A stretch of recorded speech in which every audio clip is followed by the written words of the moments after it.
Écoutez attentivement ces paroles qui naîtront comme un feu dans vos cœurs.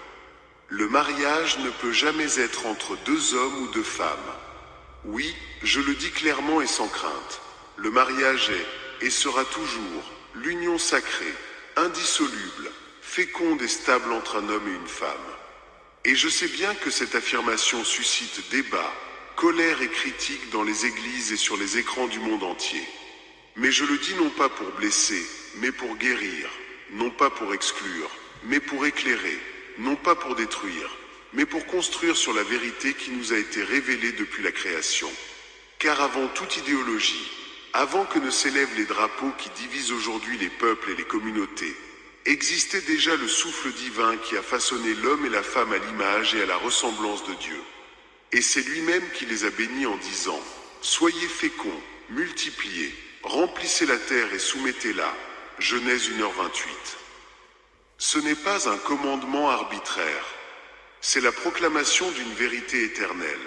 La famille humaine naît de la complémentarité des sexes, de l'union capable d'engendrer la vie, de cette alliance qui reflète le mystère de l'amour du Christ pour son Église. Chers frères et sœurs, je sais que beaucoup attendent de moi des paroles douces, flatteuses et conformes au mode du temps présent.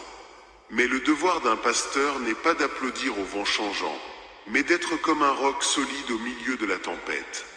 C'est pourquoi je vous le dis, la famille est la cellule première et fondamentale de la société, et elle est fondée uniquement sur l'union stable entre un homme et une femme.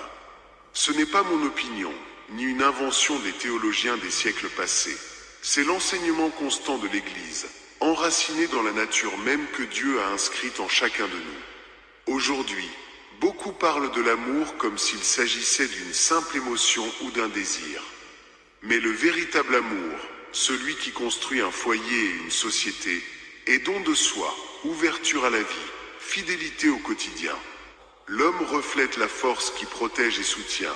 La femme rayonne la tendresse qui nourrit et protège. En tous deux, la plénitude de l'image de Dieu est manifeste. Séparés, ils sont incomplets. Unis, ils forment cette une seule chair que le Seigneur Jésus a proclamée indissoluble. Ce que Dieu a uni, que l'homme ne le sépare pas.